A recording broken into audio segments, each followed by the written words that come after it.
podcast numéro 1, dans le fond, parce qu'on vient de faire la version numéro 2, la numéro 0, excuse-moi, la dernière fois. Je pense qu'on a aimé la formule, le résultat, puis l'objectif qui était justement d'être ultra transparent. Je pense qu'on a réussi à l'atteindre.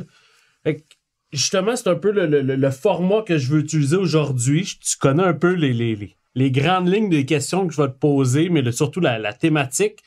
Mais je voulais pas te montrer les questions parce que justement, je veux avoir le vrai. Je veux savoir, tu sais, les bas-fonds puis les côtés autant négatifs que positifs que peut avoir l'immobilier ou différents domaines. Aujourd'hui, on va y aller dans un sujet que je trouve qui est quand même intéressant, qui est assez d'actualité aussi, puis qui est une réalité de beaucoup de gens, c'est l'entrepreneuriat. Donc, dans le fond, c'est quoi être un développeur immobilier à Montréal? Ça vient avec sûrement un lot de défis. Donc, c'est pour ça que je pensais t'en parler parce que je le sais. Je connais ton background avec Knightbridge. Je connais aussi justement où est-ce que tu as eu quand même des up and down. Ça n'a pas été une aventure toujours facile, mais encore là, vous avez fait des choses qui étaient tout simplement wow. Fait que si on commence avec pourquoi tu as arrêté Knightbridge? Salut! That's it, Salut, all in. Ça va? Écoute, juste à revenir sur ce que tu as dit, LP, j'ai trouvé ça ben trop le fun. La semaine passée, C'était le cool, podcast Zéro, j'ai eu la chance de l'écouter dans le char. Il n'est pas publié encore, là, mais juste avoir un aperçu. Puis j'ai fait, c'était ben trop le fun, faut qu'on fasse ça. Fait que je suis content d'être là aujourd'hui. Pourquoi j'ai quitté? En fait, oui, on parlait dans le dernier podcast que j'avais travaillé pour un développeur immobilier. Pourquoi j'ai quitté? Écoute, si je recule un peu dans le temps, quand j'ai commencé avec eux, comme j'avais dit, c'était comme, je vais dire, 3 gars dans le fond d'un sous-sol, là, tu sais. Mm-hmm. Puis j'ai beaucoup aimé l'expérience de grandir l'entreprise. Puis, tu sais, au début, quand tu es dans une start-up un peu comme ça, ce qui est le fun, c'est que tu changes souvent de chapeau. Tu sais, tu vas construire quelque chose. Puis là, là, ça marche bien. Là, il y a du monde qui arrive. Fait que là, tu leur montres un peu comment ça marche. Des fois, ils sont meilleurs que toi, ils continuent. Puis là, tu pars, tu construis autre chose. Tu sais, il y a un besoin pour ça. Oui. Fait que je te dirais que c'est ce que j'ai le plus de fun dans cette... Malade! Je viens de me monter sur le piton.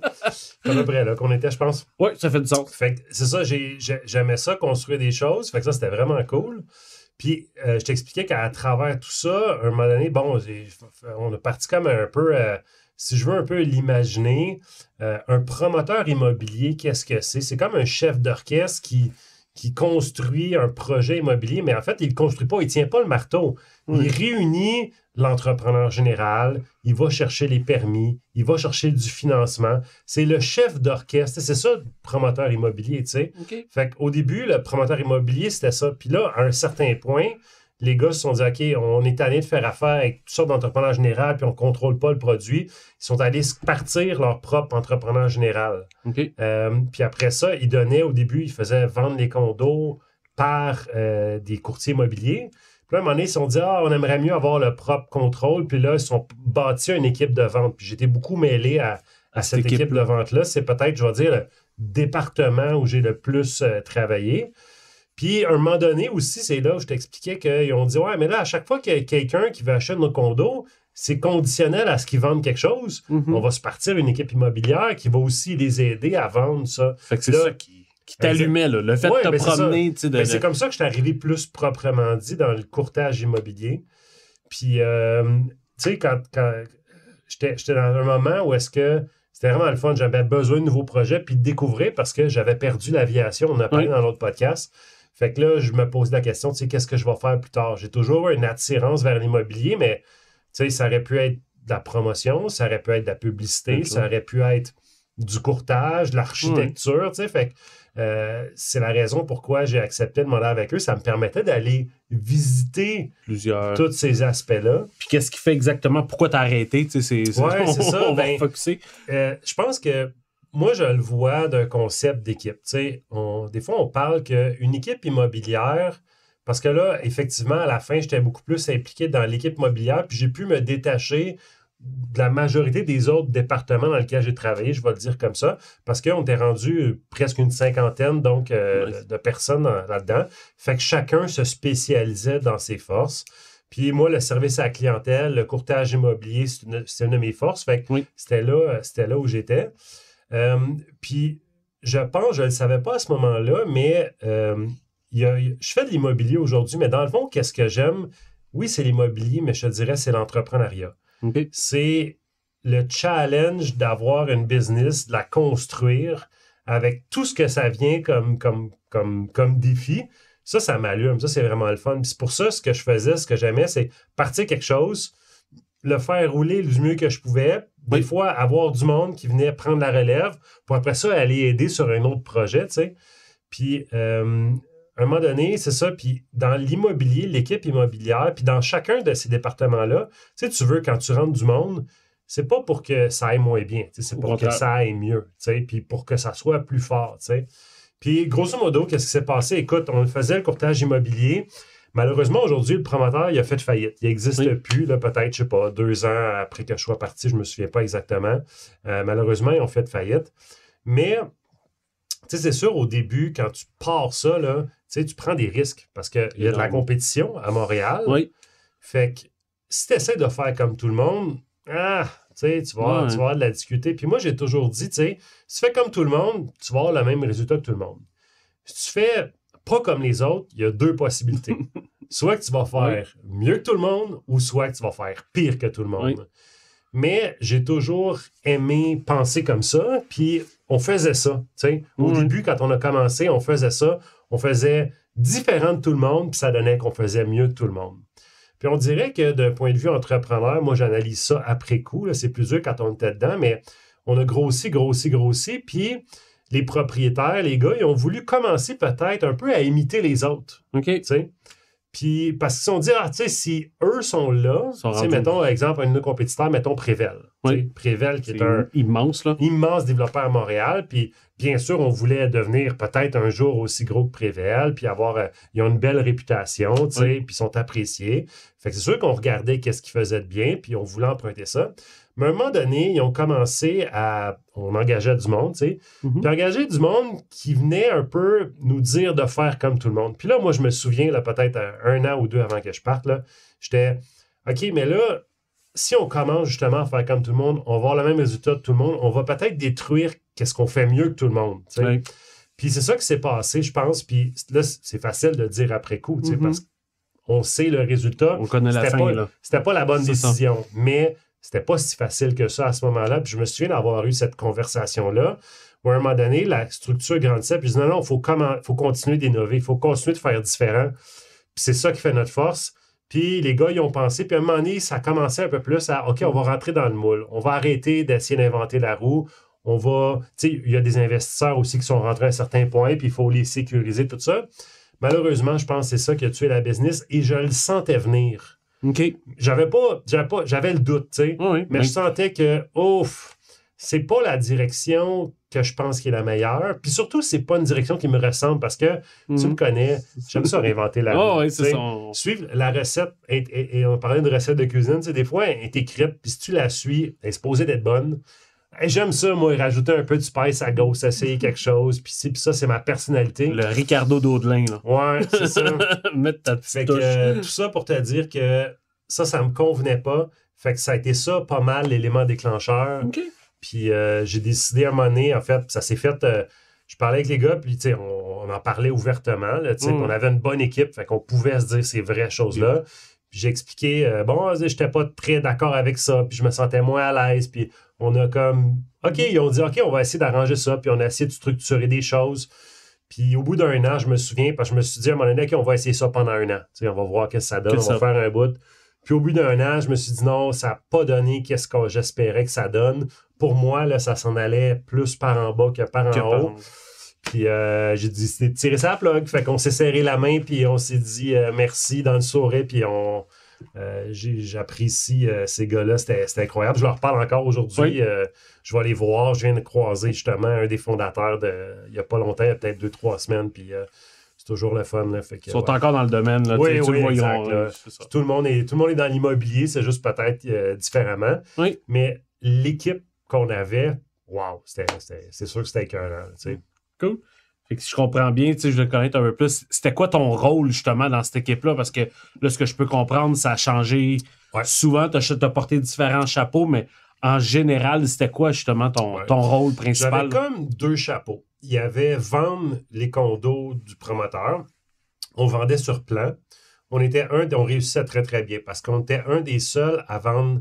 En fait, grosso modo, dans l'immobilier, là, tu pars un projet, tu essaies de vendre sur plan 50%. Quand tu as 50% de tes ventes, la banque, les financiers, c'est pas des banques, c'est des fonds privés, là, les créanciers, vont te donner de l'argent pour que tu fasses les fondations. Là, tu peux commencer à bâtir, puis tu continues tes ventes, puis tu reçois de l'argent au fur et à mesure pendant que le projet se construit.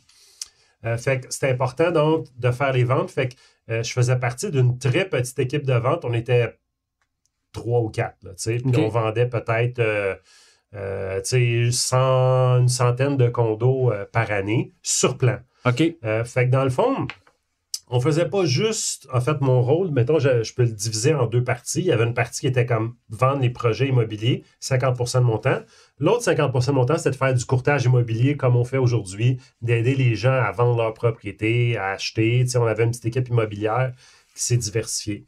Mais si je le prends dans un premier temps, donc, de vendre les condos, ce qui est le plus cool, c'est que, en fait, même avant la première vente, je commençais à travailler sur un projet peut-être 1 an, 2 ans avant. Parce qu'on faisait, on parlait du projet, on faisait des réunions multidisciplinaires. Tu sais. Oui, tu as des architectes, tu as les personnes des finances, tu as du personne du service à la clientèle. Puis là, c'est de mettre tout le monde à la table à contribution sur un projet immobilier. Tu sais.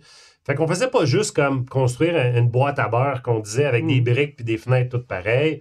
Il y avait une architecture, il y avait une histoire derrière chaque projet. Fait que l'acquisition du terrain, qu'est-ce que c'était? Comment on peut l'optimiser? Qu'est-ce qu'on peut faire avec ça? Qu'est-ce que le quartier a besoin? Tu sais, considérer les boutiques autour, le transport en commun, les contraintes. Fait qu'on réfléchissait à tout ça.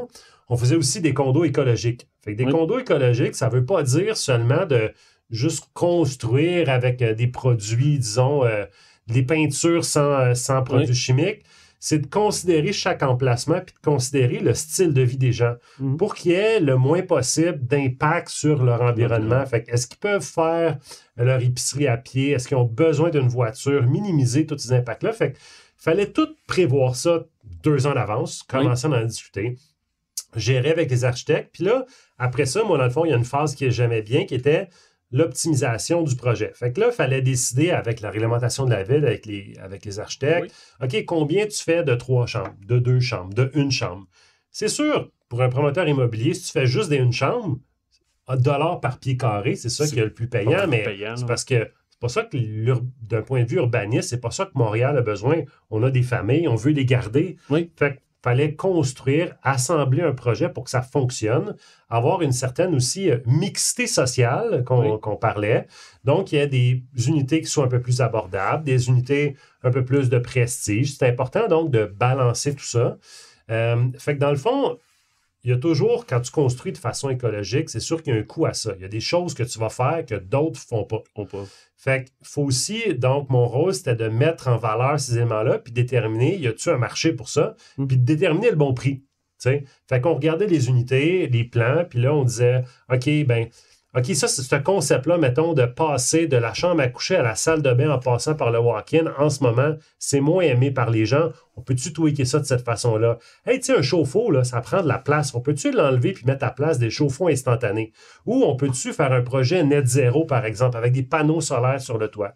Fait qu'il y avait toute cette réflexion-là, puis il fallait déterminer les prix de vente. Fait qu'on faisait des grosses analyses. Des analyses vraiment poussées parce que tu travailles 2 ans en avance. Tu te dis, bon, ben combien je vais pouvoir vendre ça dans 2 ans? Prends la boule de cristal, là. Tu sais, c'est comme... comment je vais donc évaluer ça? Comment je vais dépenser aujourd'hui? Puis faire un bon pari pour récupérer nos sous, puis idéalement faire un profit. Fait que ça, c'était toute la partie que je faisais chez Knightsbridge. Puis en amont, avant le projet. Puis après ça, quand le projet était prêt, on commençait à les vendre sur plan. Là, c'est la partie le fun que le monde voit, qui est glamour, mais qui est comme 10% du travail. Mais on faisait un lancement, bien sûr, le site web, le marketing autour de ça, créer un hype, créer un événement, faire des ventes, par exemple, des ventes VIP, faire signer les contrats et tout, choisir les options, ce genre de choses-là. Puis, mener le projet. Mais ce qui était bien, c'est qu'on vendait je dirais peut-être, la majorité de nos projets étaient 100% vendus avant la construction. Tu sais, je t'ai parlé du 50% tantôt, là, mais c'était vendu avant. Je me souviens d'un des derniers projets que j'ai fait, c'est un 41 unités. On l'a vendu grosso modo en une semaine. On l'a vendu comme en une seule soirée, à peu près à 50%. Ça a été un exemple d'une réussite, je dirais, parfaite. Fait que c'est ça. Ça, c'était 50% de ma job. L'autre 50%, ben, comme je te disais, c'était l'équipe de courtage immobilier où souvent les gens achetaient un de nos condos, puis là, il y avait quelque chose à vendre, fait qu'on s'occupait de tout ça. Mais on avait aussi, bien sûr, on a parlé de la vague des Plex, hein, que tu surfais, c'est là qu'on s'est rencontrés. Fait qu'il y a des gens qui nous demandaient de l'investissement immobilier, investir dans des Plex, puis là, on les aidait là-dedans. Fait que là, c'était du courtage pur et dur, exactement comme ce que je fais aujourd'hui. Là, c'est copier-coller. Ce qu'on connaît, là. Super. Puis, justement, tu sais, puis on le vit un peu avec Ligne Orange aussi, un peu présentement, mais tu sais, ça a été quoi le plus gros défi de partir? Tu disais, tu sais, vous étiez 3 dans un sous-sol à 50 employés, puis je pense que ça s'est fait quand même rapidement, cette transition-là, puis cette courbe de croissance-là. Fait que c'était quoi, justement, le plus gros défi selon toi, puis comment vous avez réussi, justement, à le faire? Écoute, je pense que c'est les gens, l'équipe, là, tu sais, là, les gars, c'est les propriétaires, c'est les gars probablement les plus brillants que j'ai rencontrés dans ma vie, là, vraiment des phénomènes, ce qui faisait un plus jeune. En fait, pendant quelques années, je pense que j'étais le plus jeune. J'avais en bas de 30 ans. OK? Fait que vraiment des gars allumés, écœurants. Ils ont vraiment fait de la bonne job. Puis ils se sont entourés des bonnes personnes, je pense, dès le début. Chaque embauche qu'ils ont faite, écoute, c'était du monde, vraiment du bon monde. Qui vous poussait à monter à chaque fois. Exact. Fait que, oui, il y a eu des oups, OK, tu rentres, OK, ça, c'est pas la bonne personne, il reste pas, ce genre de choses-là. Mais ça fonctionne bien. Puis tu sais, je pense que quand tu réussis à réunir un noyau, c'est Steve Jobs qui disait ça. C'est un peu cliché, mais c'est ça. C'est vrai, quand tu réussis à réunir un noyau, mettons, de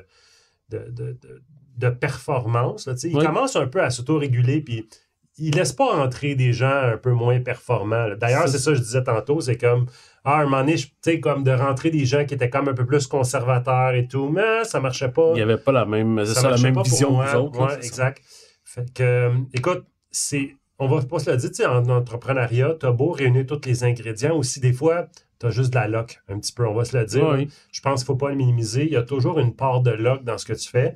Il y a ce que tu fais, tu bien le fais. Bien sûr, les entrepreneurs, ils créent leur propre luck. Tu sais. Mais si tu regardes, la majorité des entrepreneurs vont faire plusieurs entreprises avant d'en réussir une. Puis, ils en ont réussi une, mais je te rappelle la fin, malheureusement, ça n'a pas tant réussi ça parce qu'à la fin, je ne sais pas, ça faisait 7-8 ans peut-être que ça existait, puis c'est ça, ils ont malheureusement fait faillite. Puis ça, c'était pas prévu, tu sais. Fait que c'est pas montrer à quel point, c'est ça, l'entrepreneuriat, c'est pas facile. Non, tu contrôles pas tout. Fait que tu réunis des ingrédients, tu mets ton gâteau au four, tu mets ta levure, ils devraient lever.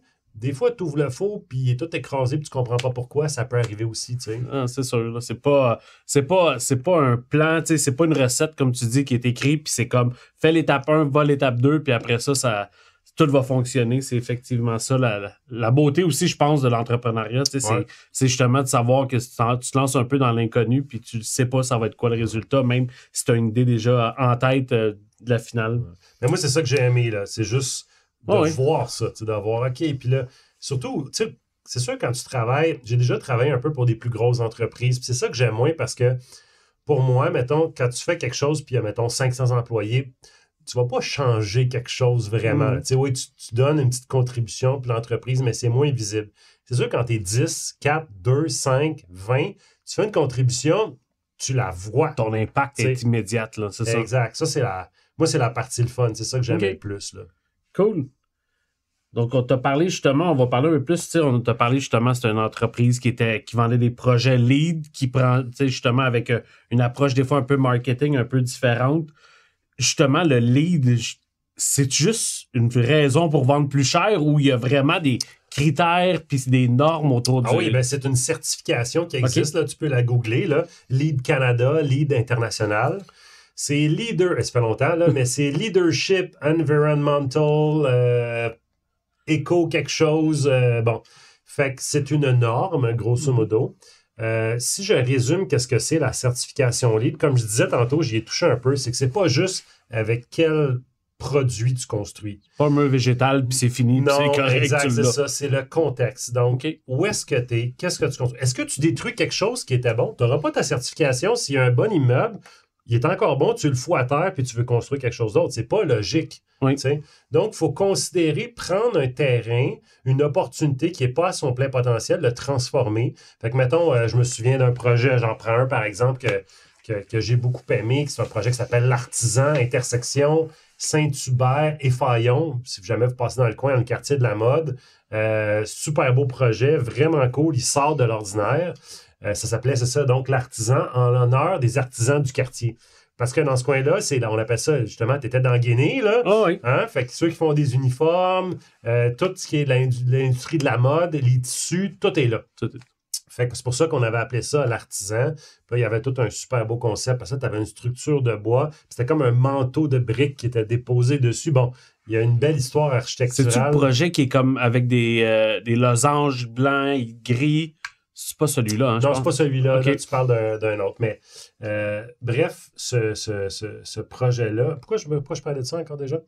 On parlait de marketing, on parlait de LEED, justement. Oui, c'est ça, la certification. C'est ça, donc c'est une ancienne poissonnerie qui était, je pense que, bon, ça sentait le poisson qui n'avait pas mis la mer depuis longtemps.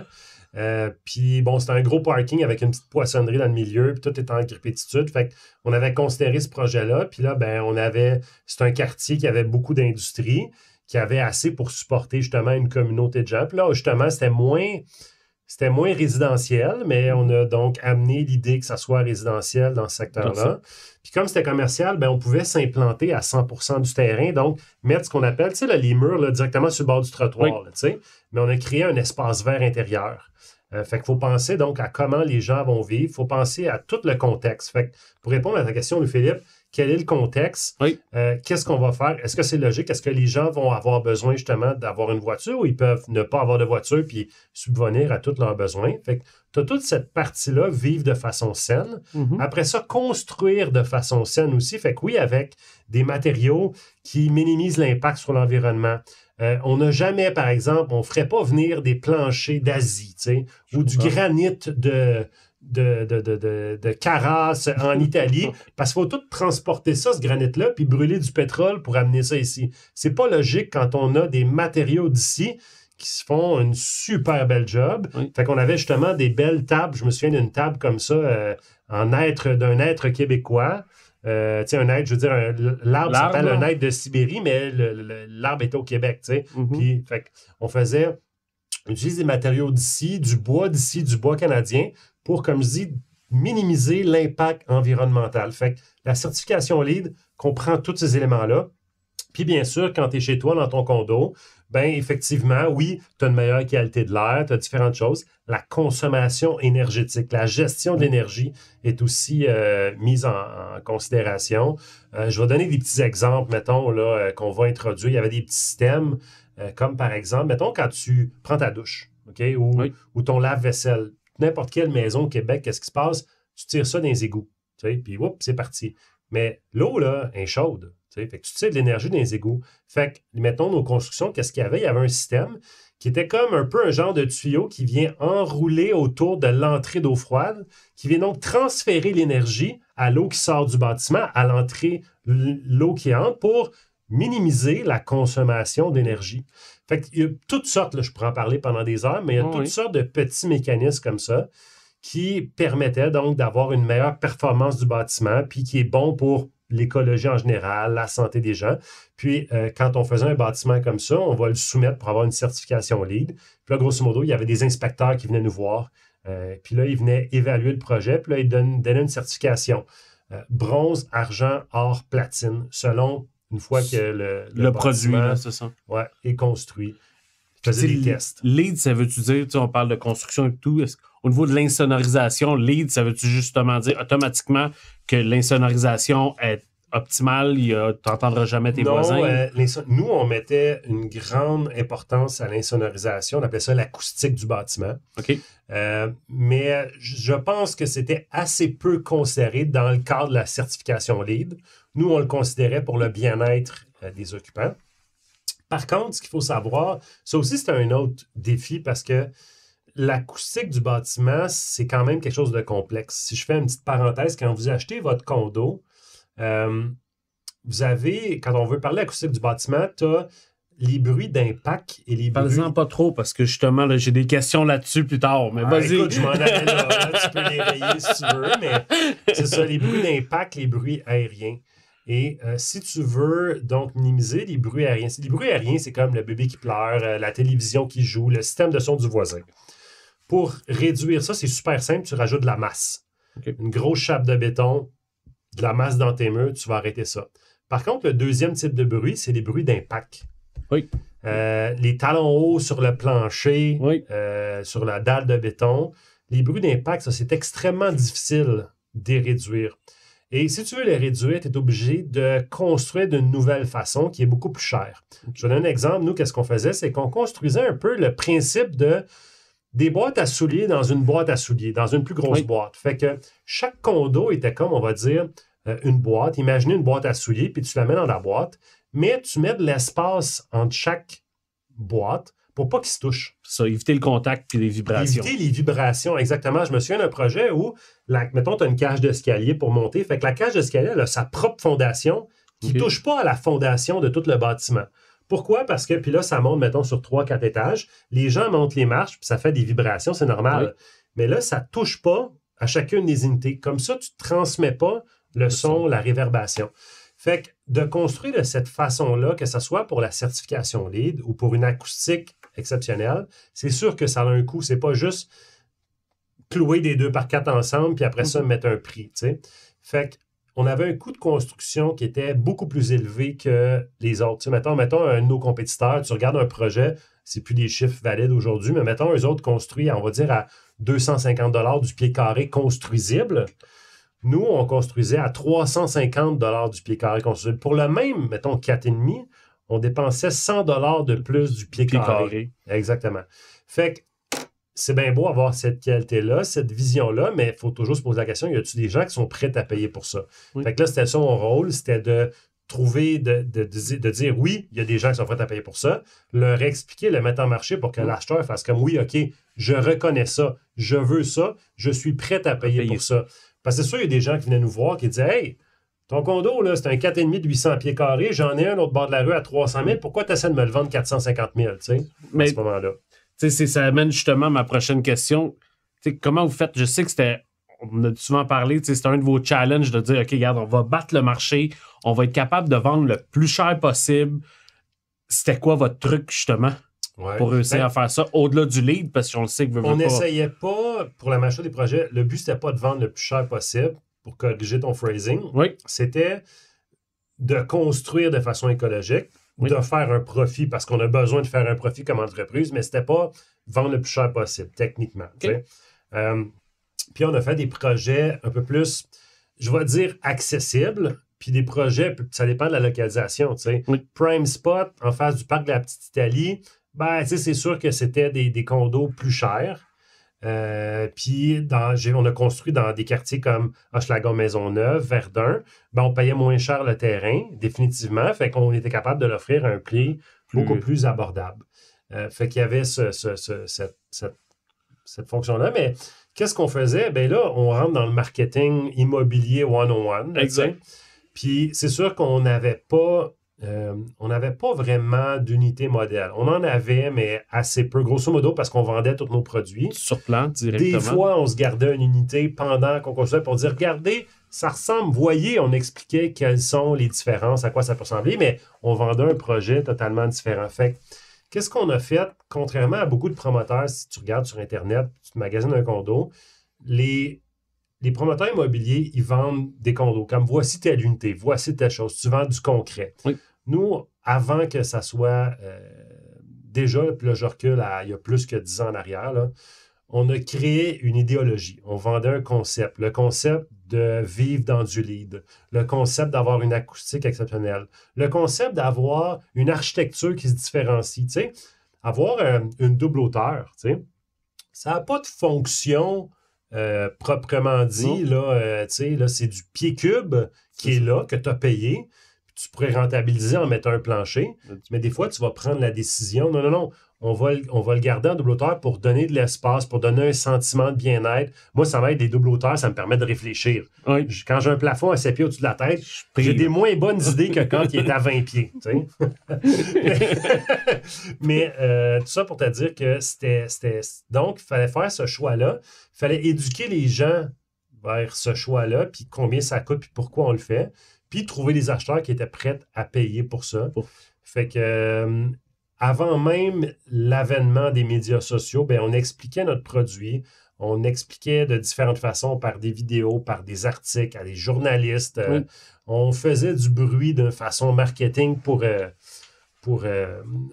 attirer l'attention sur qu'est-ce qu'on faisait.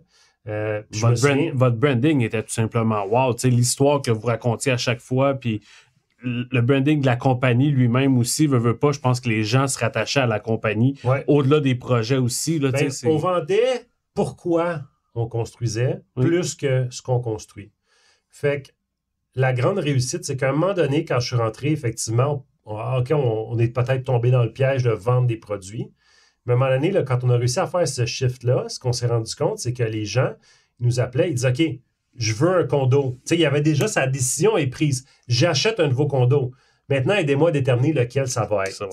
Fait qu'à la fin, là, quand j'étais là, c'est ça qui était le fun, c'est que je rencontrais des gens, puis il avait déjà acheté dans sa tête. Mm-hmm.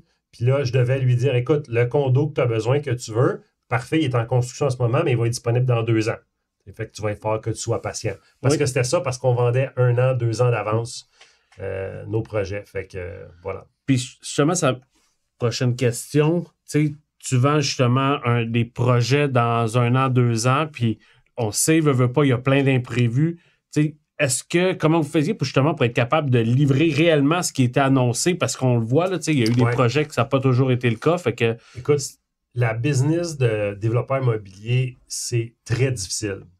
Parce que tu as beaucoup d'intervenants qui doivent venir sur un chantier. Tu as des centaines d'intervenants pour un petit projet. Mettons, tu construis 6 condos. Tu vas avoir des centaines de personnes qui vont être impliquées dans ce projet-là. Ces gens-là, tu veux avoir la meilleure volonté du monde, tu veux qu'ils travaillent bien, mais la réalité, c'est que des fois, tu es super chanceux, ça va bien, puis des fois, ça va pas bien. Mm-hmm. Nous, on a des projets, les gars, ils avaient la meilleure volonté du monde. Il y a des projets qui ont super bien été, puis il y a des projets que ça a super mal été. Pour toutes sortes de raisons. Tu sais, je me souviens d'un projet, OK, on travaille dessus pendant 1 an et demi, tout va bien, let's go, on arrive, on commence à creuser, puis là, il y avait enfoui des réservoirs de pétrole que personne ne savait qu'ils étaient là. L'appel à les touches, désastre environnemental. On appelle le service d'environnement pour décontaminer tout ça. Ça, c'est à la journée. Là, 120 000 la première journée, 90 000 la deuxième journée, 85 000 l'autre journée. C'est une urgence environnementale. Puis déjà là, on n'a pas commencé encore que le projet est déficitaire. Puis les marges ne sont pas énormes non plus en plus. Non, c'est comme le risque, c'est fou. Oui, le risque est vraiment pas évident. Fait que c'est très difficile. Moi, j'ai toute mon amélioration pour ceux qui font ça. Même ceux qui ont parti ça, là, aujourd'hui, ils ne font plus ça. Oui. Ils sont restés dans l'immobilier, mais ils font d'autres choses parce que la business est tough, c'est pas évident. Tu ne contrôles pas grand-chose. Oui. Tu es responsable de tout. Tes couilles sont dans l'étau là, à perpétuité, puis n'importe qui peut tenir. Ouh, c'est comme. Je te mets une image, mais c'est ça pareil. Là, c'est vraiment la réalité. Puis t'as toutes sortes de choses qui peuvent se passer. T'sais. Fait que non, c'est vraiment pas une business qui est facile. Puis, justement, vous avez fait plusieurs projets quand même assez créatifs, puis c'est justement, y a-tu encore de l'espace pour créer des projets créatifs, parce qu'on sait, on est tellement régi présentement à Montréal, les règlements, les ci, où ce que vous étiez capable, puis jusqu'où vous étiez capable d'aller au niveau créativité? Oui, il y a de l'espace, puis il y en a qui le font. Il y en a qui le font bien. Je pense qu'ils sont encore là, ça fait longtemps, je n'ai pas entendu parler, mais il y avait un promoteur qui s'appelait Maître Carré, qui était un de nos compétiteurs, que je trouve, ils ont fait des erreurs aussi, là, comme n'importe qui, mais qui ont une vision un peu différente. Prével font du très beau stock aussi, là, c'est une belle compagnie. Fait que oui, il y a de la place pour ça. Il faut éduquer, comme le public, les gens, à qu'est-ce que... En fait, il faut vendre, tout simplement. Comme, moi, je suis prêt à payer plus pour quelque chose qui a une valeur architecturale, quelque chose qui a une qualité de vie, une insonorisation. Je suis prêt à payer plus pour ça parce que je sais ce que c'est. Fait que quand on l'explique, moi, je prends le pari que les gens sont prêts à payer pour ça. Puis d'ailleurs, il y a quelque chose, c'est pas quelque chose que j'ai lu ailleurs, là, moi, je disais ça. Je disais que l'architecture, ça fait déplacer des gens. Oui. Tu sais. Si tu fais un projet qui a une bonne valeur architecturale, tu peux le faire dans un endroit un peu plus loin, puis même les gens vont venir pour cette valeur architecturale-là. Cet été, je prends mes vacances, je m'en vais à Copenhague. Oui. Pourquoi je m'en vais à Copenhague? Parce que c'est la ville de l'architecture. Ça, je fais dans mes vacances. Il y en a qui s'en vont sur le bord de la beach. Moi, cette année, je m'en vais regarder des projets d'architecture. Il y a un architecte que j'aime beaucoup, que j'admire. J'ai lu quelques-uns de ses livres, puis je sais les projets qu'il a construits, puis je me suis fait, ma femme ne le sait pas encore, là. Mais on se loue une voiture, puis là, mon plan, c'est d'aller passer devant certains de ces projets-là, de rentrer dedans, d'aller comme les voir, de voir comment c'est fait, parce que je connais l'histoire derrière ça, puis l'architecture, ça fait déplacer les gens. Non, je te crois, mais tu sais, c'est justement, la ville ne met pas justement beaucoup de bâtons dans les roues de tout le monde, puis tous les entrepreneurs, tu sais, avec des idées que souvent, je trouve, qui sont simplement wow, qui feraient déplacer des gens, puis là... Ça, c'est malheureux, mais c'est vrai, comme je disais tantôt, tu sais, chaque projet immobilier, tu as un paquet d'intervenants, puis tu as un intervenant politique. Oui. Tu as la réglementation municipale, tu as le conseil d'urbanisme, tu as toutes sortes de choses. Tu as l'opinion publique qui est tenue en ligne de compte. Fait que ça, c'est un des défis qu'on avait. Tu veux construire quelque chose de différent. Oui.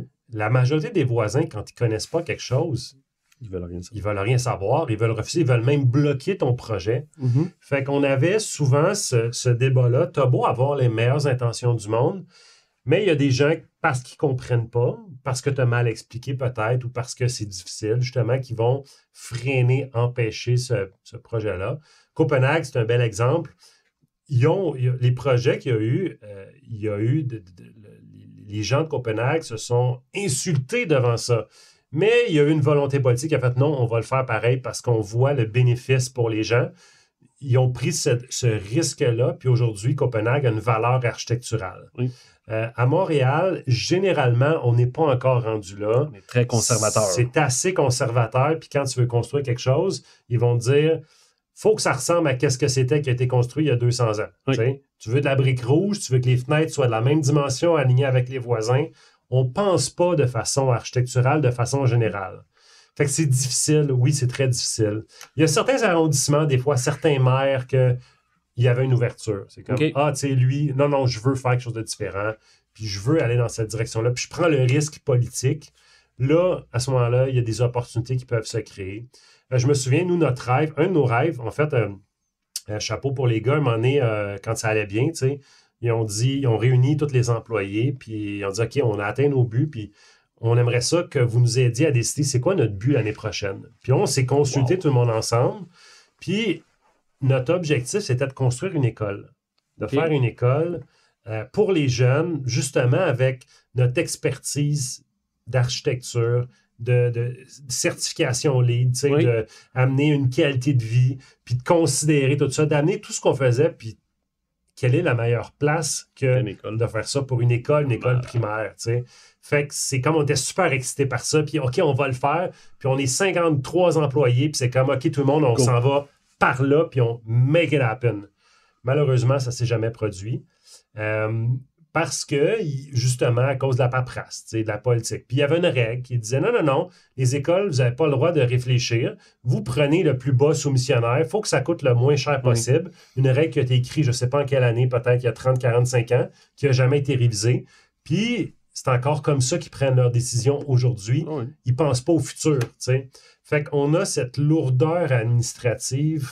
C'est un exemple concret que je te donne. Mais c'est toujours les problèmes que Montréal est confronté en ce moment. Tu sais, toi puis moi, on a des fois, on vend des condos de promoteurs immobiliers en ce moment. Puis il y en a un récemment qui me disait, c'est drôle, il dit, ça m'a pris, on a une crise du logement. Hein? Tu sais, on a une crise du logement, on a passé le logement. Là, effectivement. Il dit, ça m'a pris 3 ans à avoir mon permis de construction. Ça m'a pris 5 mois à construire. C'est ridicule. T'sais, on est bloqué, c'est ça. On dirait qu'ils ne veulent pas s'aider. C'est pas toujours comme ça, là, c'est une caricature, mais je pense que ça illustre bien un des problèmes qu'on a en ce moment là, pour le développement de Montréal.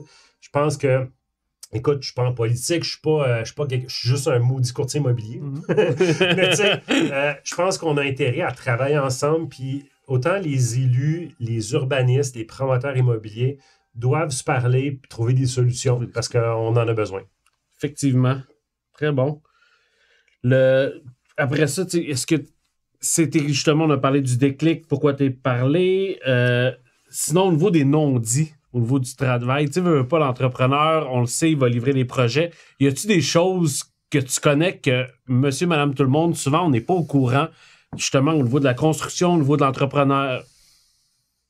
Bien, c'est dur pour moi de répondre à cette question-là parce qu'on avait vraiment, puis on a amené ça dans notre équipe L'Ignorance. Tu sais, un de nos mots, là, tu sais, c'est quoi? Ouais. Objectivité, intégrité, transparence. Exact. Tu sais. Fait nous, on était très, très transparents. Fait que on expliquait, nos contrats étaient assez particuliers. Ça m'est arrivé très souvent d'avoir un client qui veut acheter un de nos condos puis de lui dire, c'est pas pour toi. OK. Tu sais, je veux pas te vendre ce condo-là.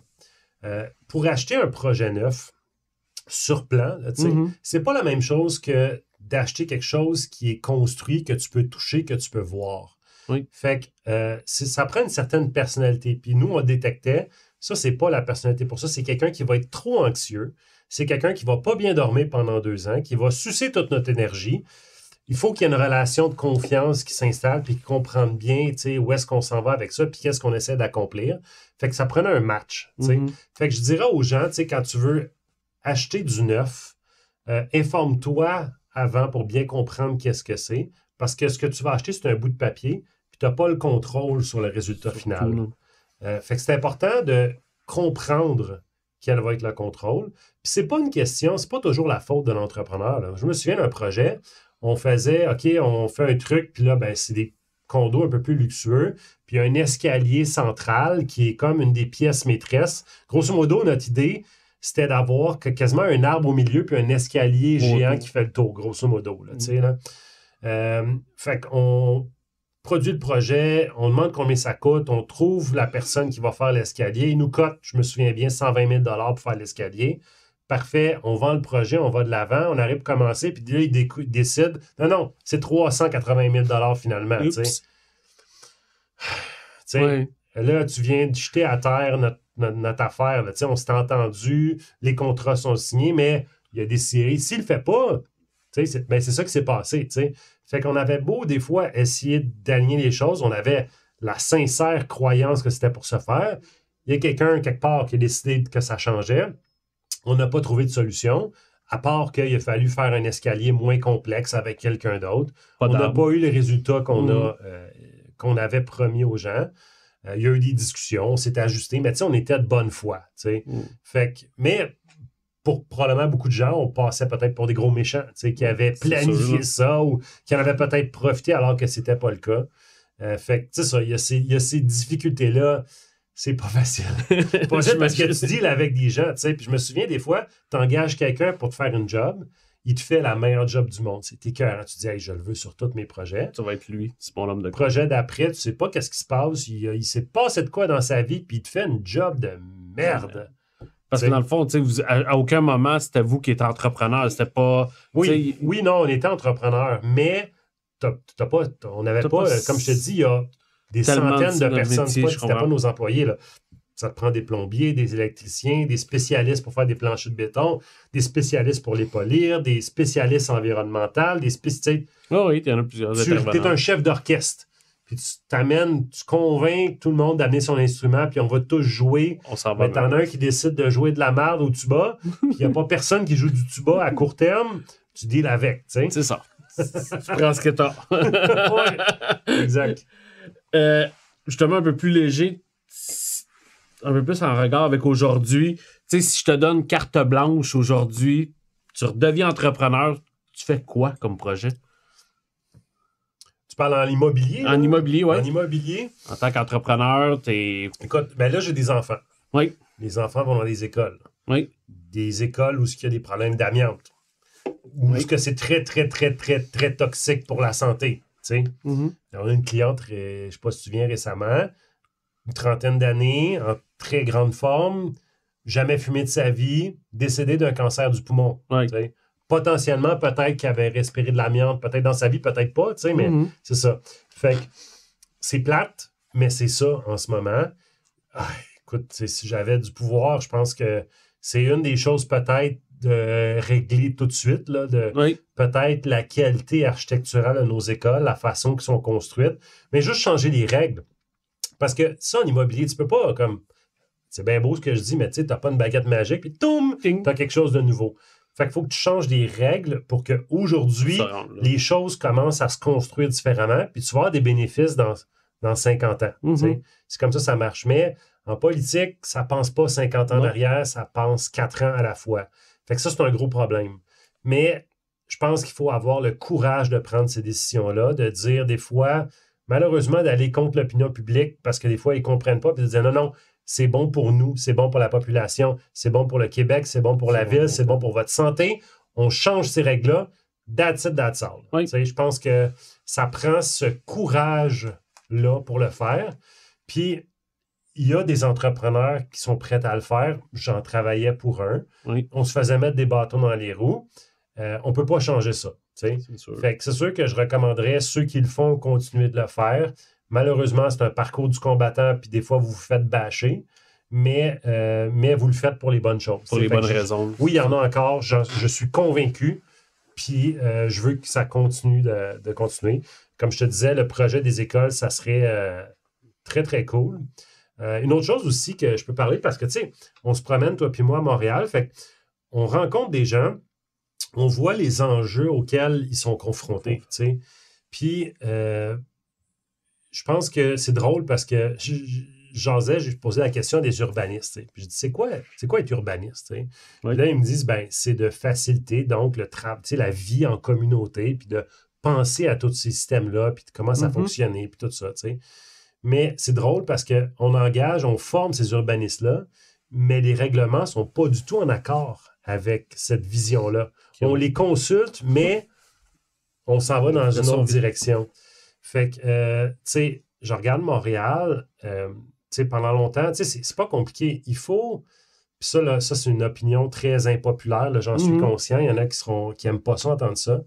Mais je pense qu'il faut permettre une certaine densification. Densification, c'est-à-dire d'être capable de permettre à des gens de vivre proches. Oui. C'est sûr, comme ma grand-mère aurait dit, il n'y a plus de ce jour, mais le bon Dieu, il n'en fait plus de terrain.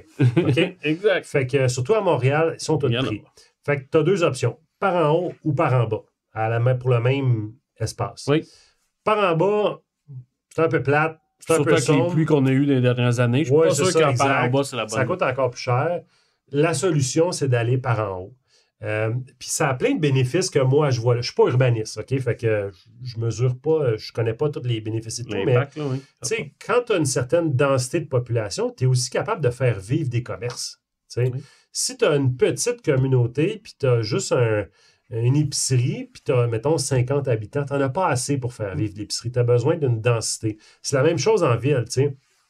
Tu as des commerces, des fois, qui souffrent, qui ferment. Tu sais, on connaît à Montréal, là, nous, on connaît les taux d'inoccupation des locaux commerciaux sont à un sommet historique. Pourquoi? Parce que les entreprises ne survivent pas pour différentes raisons. Mais quand tu n'as pas une densité de population autour de toi qui te permet donc de vendre du stock puis de fournir les besoins, parce que ça coûte cher d'amener des poires puis des légumes puis de qu'est-ce que les gens ont besoin, peu importe qu'est-ce que c'est. Il faut que tu les amènes ici. Faut que tu les fournisses. Tu sais, j'ai un client récemment qui, malheureusement, il possédait une crêperie sur Mont-Royal. OK. Super belle crêperie. Ça fait, écoute, plusieurs dizaines d'années qu'il est là. Puis là, malheureusement, il a fermé son commerce. Tu sais. Puis là, j'étais comme, pourquoi tu fermes? Il fait comme, tu sais. En plus, il n'y a pas un gros commerce. Là, je pense que c'était comme 400, même pas, 300 pieds carrés. Okay. Tu rentres, tu prends ta crêpe, tu t'en vas manger sur le trottoir. OK? Une meilleure crêpe écœurante. Puis, il dit, tu sais, c'est parce que j'arrive pas. Je peux plus. Ça ne fonctionne pas. Il est sur Mont-Royal. Les taxes sont montées de façon, boum, du jour au lendemain, astronomique. Fait que du jour au lendemain, lui, il perd de l'argent depuis quelques années. Puis là, il a dit, c'est assez, je ferme ma crêperie. C'est triste parce que ces crêpes sont écœurantes. Tout le monde va les manger.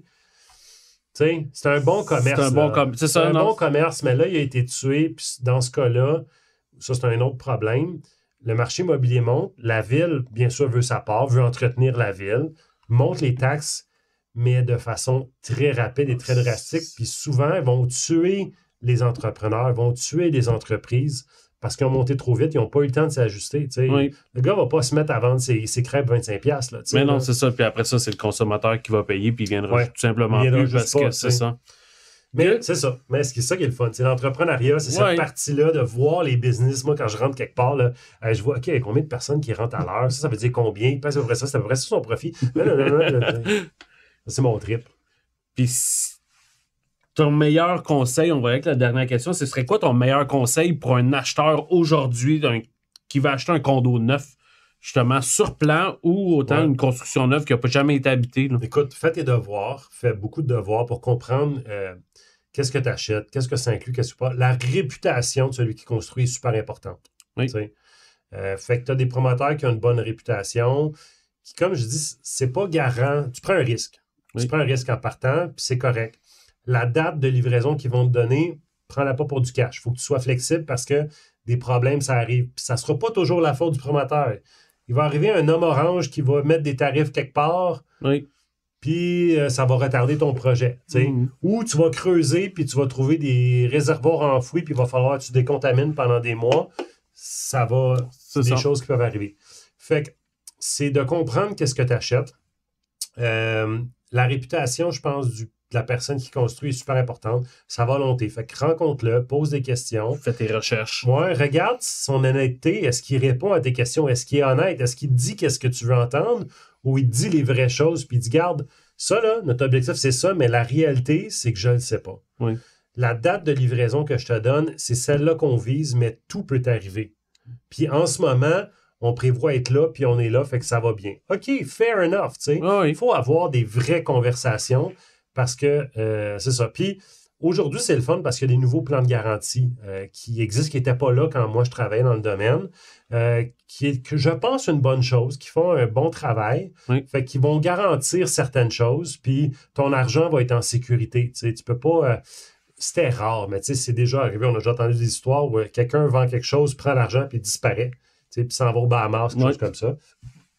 Je pense que, oui, c'était déjà illégal, mais ça serait plus difficile même à exécuter aujourd'hui parce que faut que tu mettes l'argent dans certains comptes qui soient là, puis tu peux pas faire ce que tu veux avec. Oui, exact. Fait que ça, c'est la bonne chose.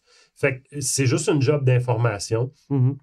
La superficie, si tu veux en parler, tu sais, je sais que souvent on en parle. Oui, les superficies, c'est vrai, les gens, ça, si on fait une parenthèse, ça, c'est un des plus gros points de frustration dans la construction neuve, c'est que quand un promoteur affiche une superficie, il va afficher ce qu'on appelle une superficie brute. Oui.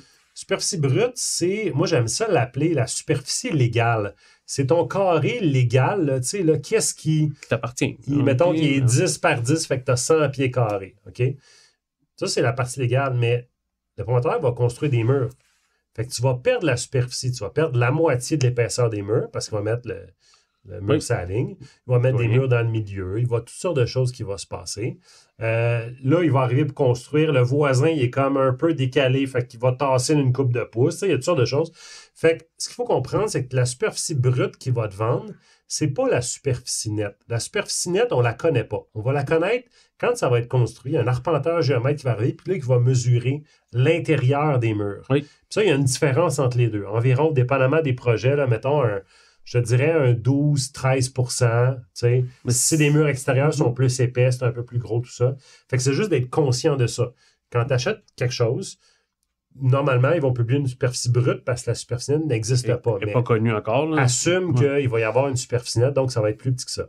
Un truc que je donnais, je l'ai déjà fait souvent aux gens, tu prends le plan, là, tu prends les superficies, tu peux aller sur un terrain de tennis avec du tape, puis tu peux reconstruire le condo. Ça me fait penser, je ne sais pas si tu as vu passer, c'est une amie à moi qui a ouvert un studio. Je ne sais pas c'est quoi le nom, désolé, là, au pire, je le mettrai dans les commentaires, mais où ce que c'est une salle qui fait 6000 pieds carrés, projecteur au mur, mais un projecteur au sol aussi, qui donne le rendu réel. Fait que, bref, ça m'a fait penser à ça. Là. C'est vraiment intéressant là, comme idée. Puis ils placent des meubles à l'intérieur, puis c'est vraiment cool. Tu as des gens qui sont capables, puis ils savent, OK, 10 par 10, c'est ça que j'ai chez nous, ils sont capables de comparer. Mais c'est dur quand tu achètes sur plan. Puis des fois, ils vont te mettre des beaux 3D, mais sais, tu regardes, là, puis là, la caméra est à hauteur de la table. Tu as l'impression que c'est super grand, mais c'est parce que dans la réalité, si tu fais 6 pieds 2, la perspective est différente. Tu sais, fait qu'il faut tenir ça en compte. Oui. Pose les bonnes questions. C'est sûr que si tu fais affaire avec un courtier immobilier qui est habitué à ce genre de produit-là, va être capable de te préparer, puis va être capable donc de t'expliquer ces choses-là. Fait que ça aussi, de trouver soit un courtier immobilier ou quelqu'un qui est habitué avec ça, ça peut être une bonne idée. Là, tu sais, là. Good. On fait le tour. Ouais. Fait que ça, tu voulais parler aujourd'hui de... Yes! All right, parce que ça, j'avais pas les... Aucune information. J'avais pas l'information, j'avais aucune idée. Comment t'as aimé ça, justement, cette formule-là? Où oui, justement écoute, un peu... c'est pas des questions que... C'est mon passé, fait que j'avais pas fouillé là-dedans depuis longtemps, mais j'ai appris beaucoup de choses, tu sais, quand j'étais là, puis que j'utilise encore aujourd'hui. Là, bon, quand on fait du neuf, on vend aussi des projets neufs une fois de temps en temps. Exact. Ce que j'aime avec le neuf, puis quand on en fait, c'est cool, mais c'est le défi marketing qu'on a. Parce que c'est du marketing pur. Là, quand tu vends... C'est sûr, quand tu vends quelque chose qui est déjà construit, c'est cool, mais je peux te raconter une histoire vraiment nice. Quand j'ai quitté justement le promoteur, une couple de mois après, whatever, j'avais fait une transaction avec un client. Il m'appelle, il dit, écoute, mon père, il est promoteur immobilier. Il fait un projet comme dans le nord, là, là, un peu moins loin de mon terrain de jeu. Mais il dit, ça marche vraiment pas, ces affaires. Tu peux-tu regarder? Tu peux-tu voir si tu peux le conseiller? Il y a des choses qui... Exact. Fait que je regarde le projet, je prends l'information, tout ça. Puis grosso modo, c'était un projet, grosso modo, qui avait un promoteur principal qui avait construit, qui avait acheté un énorme terrain. Puis là, il l'avait divisé puis revendu à d'autres promoteurs pour chacun. C'était un projet d'à peu près 250 maisons, grosso modo. Oui. Puis la règle qu'il avait dit, c'est que tout le monde payait le même prix, grosso modo, au pied carré. T'sais. Pour des raisons que j'ignore, je regarde, je fais mon enquête, je me rends compte que le promoteur, en fait, le père du gars, il a payé un peu plus cher que tout le monde. T'sais. Puis là, il essaie de vendre ses maisons. Tout le monde vend, mais lui, il ne vend pas. Ça fait 8 mois qu'il n'a pas vendu de maison. Fait que là, je dis, OK, on va, tu sais, beau petit défi marketing, là, puis là, mon cerveau marketing commence à... ouais, non, c'est ça. Écoute, il faut que je sorte tu sais, j'appelle ça sortir ma baguette magique, là. Il faut que je sorte ma baguette magique pour aider ce gars-là, puis essayer de trouver une solution. Fait que j'étudie ça, je regarde ses affaires, puis, grosso modo, il y a plein de choses qu'on a faites, mais j'ai dit, gars, je pense que je peux t'aider. J'ai dit, ce qu'on va faire, la première chose qu'on va faire, c'est qu'on va monter les prix. Là, il dit, hein? J'ai de la misère à vendre. J'ai pas vendu de maison depuis 8 mois, puis tu me dis que tu vas monter les prix. J'ai dit oui. Voici qu'est-ce qu'on va faire. C'est que là, je regardais, puis en fait, j'avais une stratégie de différenciation. C'est qu'il y avait 250 maisons qui se construisaient. Pourquoi quelqu'un va acheter la tienne plutôt qu'un autre? Oui. Puis là, en ce moment, là, c'était comme une guerre de prix par en bas. Là. Celui qui va vendre le moins cher, puis qui est destiné à perdre parce qu'il a payé un peu plus cher que tout le monde. C'est sûr. Fait que c'était pas la bonne direction. Fait que là, j'ai dit non, on monte les prix. Fait que là, au lieu de vendre le moins cher possible, ils disent, OK, là, tu sais, le beau trend, là, quand vous achetez là, du neuf, là, tu sais, ils vous montrent une unité modèle super belle, mais c'est toutes des options. Puis ils te donnent un prix super bas. Oui. Que je trouve qu'il est moi, je vais à compte courant, je l'ai dit tantôt, là. C'est la transparence, là. Oui, c'est la transparence. Fait que non, on va faire les choses comme il faut. J'ai dit, là, tu vas mettre des comptoirs de quartz. Tu vas mettre des encastrés au plafond. Le bain de cheap qu'on a là, on va mettre le bain à 1500$. De toute façon, on va ça. Combien ça coûte pour avoir comme tout ça? Calcule ça. Là, il m'arrive 2-3 jours après, il dit j'en ai pour 46 000$ de plus. Parfait. On monte les prix de 90 000$, mettons. Chaque unité. Ça a pris quelques semaines. On a vendu toutes ces unités. Malade. Okay? En montant les prix. Parce que justement, là, ce qu'on a fait, c'est qu'on a différencié, puis on est arrivé, puis on a expliqué pourquoi on était plus cher que tout le monde. Tout le monde avait des plafonds de 7 pieds. J'ai dit, monte les plafonds à 8 pieds. Tu sais, on a comme monté, puis on a fait un produit différent. Puis on disait aux gens, si tu veux du cheap, va chez le voisin. Si tu veux vivre dans quelque chose de bien pensé, d'aujourd'hui, c'est ça. Puis surtout dans le Nord, les promoteurs avaient moins cette psychologie-là. Il était comme Oui. justement, on fait comme on a toujours fait. Le client veut payer le moins cher possible. On fait ça au plus cheap possible. Puis on copier-coller. Là, on passe ça sur une rangée. Puis on a fait un beau branding. On a fait des beaux plans différents de ce qu'il y avait. Oui. On y a créé un logo, tu sais, qu'il n'y avait pas parce que je voulais pas vendre du produit, je voulais vendre sa personnalité. Oui. J'ai dit pourquoi, tu sais, j'ai dit pourquoi tu es dans l'immobilier, pourquoi tu fais ça, tu sais. Puis là, j'ai compris ça, on a saisi ça. On a vu, grosso modo, la façon qu'il m'expliquait, là, ça fait quand même plusieurs années, mais tu sais, il disait, tu sais, moi, ce que j'aime, c'est comme mettre ma personnalité dans quelque chose. Puis là, à l'inverse, il faisait comme tout le monde. Bon, ben, parfait, on lui a fait un logo où c'était une signature. Tu sais, c'est comme, gars, je mets ma touche, je vais la signer. Tu sais. Puis on a brandé les maisons comme ça, on a expliqué qu'est-ce que c'était, puis comme je dis, ça s'est vendu comme des petits pains chauds. C'était vraiment une belle histoire, c'était vraiment le fun. Je suis content parce que c'est ça, j'aimerais ça que ça se passe toujours comme ça. On va se dire les vraies affaires, c'est ça qu'on a dit. Des fois, on a les plus belles intentions du monde, mais on a ça aujourd'hui. J'ai très hâte parce qu'on peut en parler parce que ça va être, je pense qu'elle va être en marché quand on va publier le podcast, mais on est en train de préparer la mise en marché d'une propriété. Je trouve que c'est un super beau défi marketing. Vraiment. Désolé, petit problème technique au niveau du son pour cet épisode-là. Bonne nouvelle, on a trouvé la problématique, donc pour les prochains épisodes, ça arrivera plus. En tout cas, on le souhaite. Ce qu'on s'en allait dire, justement, ce que Vincent parlait, c'est qu'on était pour parler côté marketing, surtout de la fameuse propriété de notre havre de paix sur le boulevard Gouin. En passant, on a passé chez le notaire aujourd'hui, donc c'est officiellement vendu. Bonne fin d'écoute. Avec ça, nous autres. Ben, on essaie de sortir un peu des sentiers battus. Tu l'as dit, on peut pas faire comme tout le monde fait. Ça serait, un, trop facile. Deux, je pense pas qu'on serait capable de se démarquer avec, justement, en plantant une pancarte, dire qu'on vend un terrain, une photo de drone, puis ça va être bien beau, ça va être bien le fun. C'est ça que les courtiers font d'habitude. C'est comme, prends une photo de la façade, terrain à vendre, mettre ça sur centriste, rentre la largeur. Exact, les dimensions du terrain. Après ça, on envoie ça. Donne-moi le zonage, puis ça, c'est encore déjà beaucoup. Fait qu'est-ce qu'on a fait? Fait qu'on est allé justement à contre-courant. Justement, on est allé prendre une séance photo à l'intérieur parce que la maison, vas-y Vince, là, mais tu sais, c'était... Photographe professionnel. Ah oui, c'était... Dans les top photographes de Montréal, OK? Pour une chiotte. Mais on lui a dit... Amuse-toi. All in. Crée-moi. Vas-y avec comme. Va me chercher des textures. Tu sais, c'est des murs déchirés, la plomberie est arrachée. Puis on a joué avec des lumières, des graffitis à grandeur. Écoute, il y a le dessin d'un cadavre c'est une joke, là, mais il y a le dessin d'un cadavre dans la cuisine, tu sais. Il y a des trucs, des signes d'anarchie, je sais pas quoi. Là, des têtes de lion. On a fait une séance photo qui a duré combien d'heures? 3 heures, la séance photo, là, pour être capable d'aller chercher...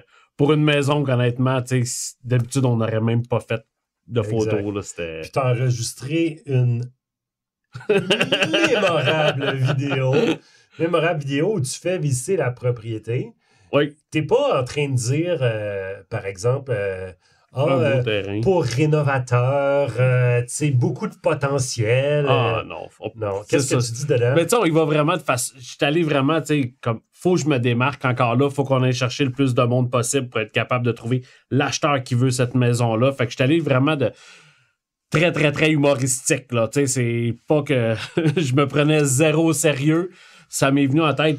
Vraiment, comme je suis arrivé, l'inspiration du moment, puis tu sais, on parlait de graffiti, tu sais, justement, là, je disais comme quoi que c'est un peint par un artiste local de Montréal, puis tu sais, c'est vraiment, j'ai hâte de voir, ça va être quoi, tu sais, l'impact sur cette vente-là, mais ça va être vraiment cool. Notre stratégie avec ça, c'est, bien sûr, on a été dans l'humour, tu sais, vraiment. Mais c'est de faire rire les gens, parce que les gens, ils voient que c'est une maison abandonnée. Ben oui.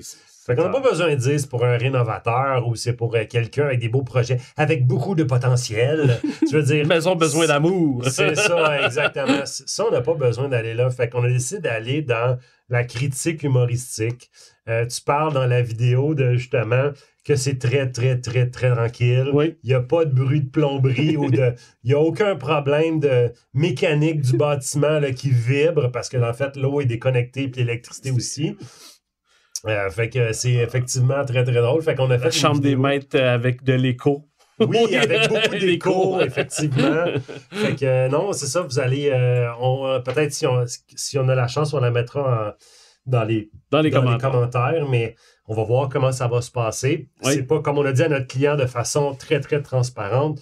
Je peux pas te garantir une vente, mais disons qu'on va mettre de l'énergie, puis on va faire qu'est-ce qu'il faut. Puis généralement, quand on met la recette, tu sais, ça fonctionne. On fait lever le gâteau, là. Exactement, c'est ça.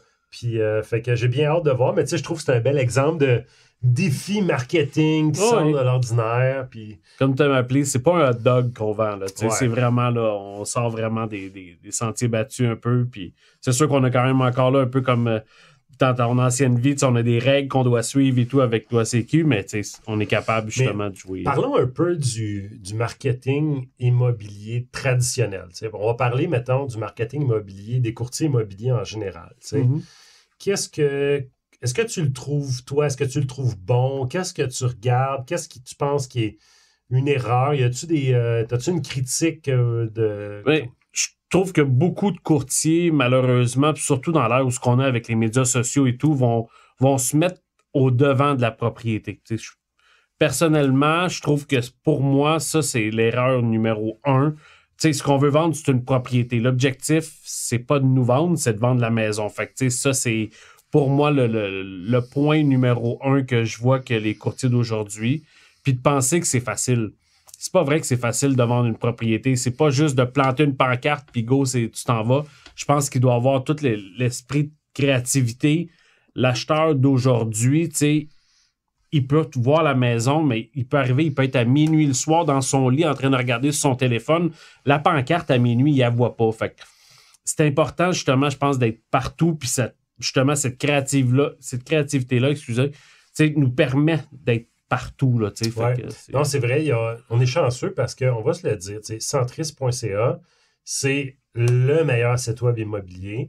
Ça génère, je ne connais pas le chiffre exact, mais disons là, 95% du trafic immobilier au Québec. Fait que c'est là que les gens vont. C'est bien, ça nous appartient, ça fonctionne bien. Mais comme tu l'as dit, il ne faut pas juste comme s'appuyer là-dessus. Quand on met une propriété en marché, bien sûr, aujourd'hui, les médias sociaux vont aider aussi. Si tu crées du contenu qui est intéressant, les gens vont être intéressés de le voir, d'en parler, de le partager, de rire quand c'est humoristique. C'est propice, là, oui. Effectivement. Il y a toujours une dimension aussi d'exclusivité que tu peux parfois créer avec les limites de certains règlements, bien sûr, mais il y a ça qui peut être utilisé. Il y a aussi, on utilise souvent les blogueurs. Nous, on connaît beaucoup de blogueurs qui bloguent sur toutes sortes de sujets. Puis, on va leur envoyer un peu des genres de communiqués de presse. C'est comme, regarde, telle chose, je pense qu'il y a de quoi de cool que tu peux mettre là-dessus. Puis, bon, ça crée du trafic. Ils vont parler de qu'est-ce qu'on a de cette propriété-là qui sort de l'ordinaire ou de cette histoire-là qui sort de l'ordinaire parce que ça a un contenu que les gens apprécient puis ça va créer, en fait, plus de trafic. Ça revient un peu aussi comme le concept de Nightbridge aussi, où tu vends une histoire aussi au-delà de juste le prix puis de, quand tu dis justement d'aller chercher d'autres aspects de la propriété autres que juste, il y a 4 murs, il y a une salle de bain, c'est bien le fun, mais c'est de vendre l'histoire aussi autour, puis c'est ça que les médias sociaux nous permettent de faire maintenant. Oui, non, ça, il faut sortir. Ben, quand tu veux te différencier, il faut effectivement sortir de là. Mais je voulais dire aussi, comment tu vois le marketing, supposons des courtiers immobiliers en général. Moi, il y a une trend que je remarque qui est un peu valorisée par le public, par les grandes chaînes. C'est comme vous avez tous vu des pubs de courtiers là, comme « Regardez mon G-Wagon » ou « Regardez ma Rolex ou mon hélicoptère » ou ce genre de trucs-là. Grosso modo, on a vu beaucoup de courtiers qui ont quand même beaucoup de succès. Énormément. Qui vendent, on va dire, ils vendent du lifestyle, mais c'est un peu, on va le voir d'une autre façon, on va le dire péjoratif. Mettons, ils paient de la broue. On va le dire comme ça. Puis, moi, dans le fond, ce qui a attiré mon attention, c'est que ces courtiers-là ont quand même du succès. On va pas, ils ne fakent pas. Là, non, Bon, ils ont du following, ils vendent des propriétés, j'en connais comme plusieurs. Mais c'est parce que, justement, de faire quelque chose, de montrer quelque chose, peu importe ce que c'est, déjà, tu as un pas d'avance. sais. Versus quelqu'un qui fait pas grand-chose. C'est sûr que comme quand tu vois quelqu'un qui hélicoptère et son G-Wagon, tu fais comme OK, au moins tu le vois. Fait que déjà là, c'est bon. Par contre, le problème que j'ai avec ça, c'est que, c'est pas la réalité. Je veux dire, c'est des chars loués, là, on va se le dire. Puis, je veux dire, ça n'a pas de contenu, là. C'est juste, hey, regardez-moi, je suis bon, parce que j'ai un char X, OK, il y a peut-être certaines personnes qui vont mordre à ça, là, mais moi, j'y Mais ça ne va pas toucher vraiment. nécessairement Exactement. tout le monde. Fait que la vraie question, si on remplace ça par quoi? As-tu une... Par quoi? Ouais. Ben, tu sais, honnêtement, je pense que c'est justement de sortir cette créativité-là puis d'aller sortir du contenu qui est différent que juste regarder ce que moi, puis d'aller de l'autre côté, de faire comme, tu sais, plutôt, tu sais, qu'est-ce qu'on est capable d'offrir, qu'est-ce que le quartier, de donner une valeur ajoutée à notre contenu autre que juste se flasher dans notre day-to-day, là. Tu viens de mettre le doigt sur un élément que je pense qui est essentiel. Je vais faire un petit parallèle. Il y a quelques années, je sais pas, je regardais une conférence, puis c'est quelqu'un qui expliquait la structure d'un film à succès. OK. Puis grosso modo, qu'est-ce qu'il expliquait, c'est que, mettons, tous les films à succès, ils ont exactement le même pattern. Tu as un héros, qui fait face à un problème, qui veut donc accomplir une quête, qui va rencontrer un guide, qui va lui donner un plan, qui va lui permettre donc d'arriver à un point de décision s'il va réussir ou pas sa quête. C'est la même chose. N'importe quel film. Tu as Luke Skywalker qui veut défendre la galaxie contre l'empire de Dark Vader. Il va rencontrer Yoda qui va lui donner un plan pour qu'il devienne un Jedi, pour qu'il vienne vaincre Dark Vader. Puis il va réussir dans ce cas-là. Tous les films, c'est comme ça. Pourquoi? Parce que l'humain, naturellement, aime ce framework-là. Le storytelling. Ouais. Et dans l'immobilier, la grosse erreur, je pense, qu'on a faite, les courtiers immobiliers, écoutez-moi bien ceux qui sont courtiers immobiliers, OK? Je vais critiquer Remax tout de suite. Remax, let's go. J'aime bien, mais là... On parle de la Montgolfière. Ouais, on parle de la Montgolfière. Tu sais, je m'occupe de tout. Autrement dit, là, c'est moi le héros de l'histoire. Tasse-toi, toi, le vendeur, là. C'est moi le héros, je vais m'occuper de tout. C'est moi, le Skywalker. T'sais. Je pense que c'est une erreur. Okay. Nous, la façon qu'on le voit, par exemple, chez l'ignorant, je pense que la majorité des courtiers devraient le voir comme ça. On n'est pas le héros de l'histoire. Le client, c'est le héros de l'histoire. Le client, c'est son histoire, c'est sa propriété, c'est sa vie qui est là. Oui. Puis, il veut rencontrer un guide. Toi puis moi. Juste nous deux. Allez pas voir les Max, allez pas voir les autres. Il va rencontrer un guide, puis nous, qu'est-ce qu'on va faire? C'est qu'on va lui donner un plan, on va l'encadrer, on va l'entraîner pour qu'il réussisse à battre Dark Vader. Et vaincre, régner sur la galaxie, rétablir la paix. Non, désolé pour ceux qui sont pas fans de Star Wars, mais c'était trop facile. Mais non, c'est ça, mais d'un point de vue marketing immobilier, je pense que ça, c'est une erreur de se placer en avant. Ça fonctionne parce que c'est visible en ce moment. Mais je pense que c'est la direction qu'on va prendre. On va donner nos trucs, là, nous autres, ligneorange.ca. C'est la direction marketing que je veux qu'on prenne, qu'on garde ça en tête de dire non, c'est le client qui est le héros de l'histoire et nous, on est le guide qui va l'aider donc qui va l'accompagner à accomplir sa quête. C'était ma critique du marketing immobilier. C'est merveilleux. Super constructif, poétique et constructif. Qu'est-ce que t'en penses? J'adore, tu sais, c'est pas, tu sais, t'en parles là, on en a déjà parlé, je suis un vendu de ces stratégies-là, tu sais, de justement encore là, sortir un peu des sentiers battus, d'aller raconter une histoire, puis d'accompagner les gens, puis c'est vrai que c'est ce qu'on fait, là, tu sais, moi j'aime dire qu'on est leur avocat, tu sais, c'est souvent ce que je leur dis, je suis là pour défendre vos intérêts, c'est pas au bout de la ligne, c'est pas moi qui va décider si vous allez vendre ou pas, je peux pas signer à votre place et tout, fait que je trouve qu'effectivement, le storytelling, c'est go. C'est good. Yes! On finit ça pour aujourd'hui? C'est terminé pour aujourd'hui. Cool. Là, l'idéal, ça serait de... C'est trop le fun de faire des podcasts. J'adore effectivement le concept, mais tu sais, ce serait le fun d'avoir un invité, puis t'as parlé un peu d'urbanisme, t'as parlé de différents sujets. Je pense que, tu sais, si vous avez des gens ou quoi que ce soit qui seraient intéressés à venir, tu sais, parler avec nous, ça peut être j'ai le quelques fun. noms en tête qu'on pourrait peut-être envoyer quelques textos plus tard aujourd'hui. Envoyer ça dans l'univers. Oui, exactement. Ça pourrait être le fun parce que j'ai aimé, quand on a parlé tantôt, ça pourrait être une avenue qu'on pourrait prendre un peu. Tu sais, on a parlé, nous, on aime Montréal. Tu sais, on est vraiment amoureux de Montréal. J'aimerais ça peut-être, le prochain podcast, on pourrait peut-être parler un peu plus de Montréal, tu sais, de qu'est-ce qu'on aime de Montréal, nos quartiers préférés, pourquoi, faire découvrir, parce que des fois, c'est drôle, on est Montréalais, mais on oublie des fois qu'est-ce que c'est Montréal. Moi, une fois de temps en temps, je reviens, là, il n'y a pas si longtemps, là, je suis allé me payer un week-end avec ma femme, on est allé dans le Vieux-Port. Super touristique. Exact. Mais justement pour redécouvrir le Vieux-Port. Parce qu'on y va pas naturellement parce que c'est une place à touristes. C'est vrai qu'il y a beaucoup de touristes, surtout à certains moments de l'année. Mais donc, de découvrir ça. Fait que dans le fond, c'est peut-être, si tu es d'accord avec moi, prochain podcast, go. On parle de Montréal, on parle d'urbanisme peut-être, on continue dans cette direction-là. Puis si vous avez aimé, mettez un commentaire.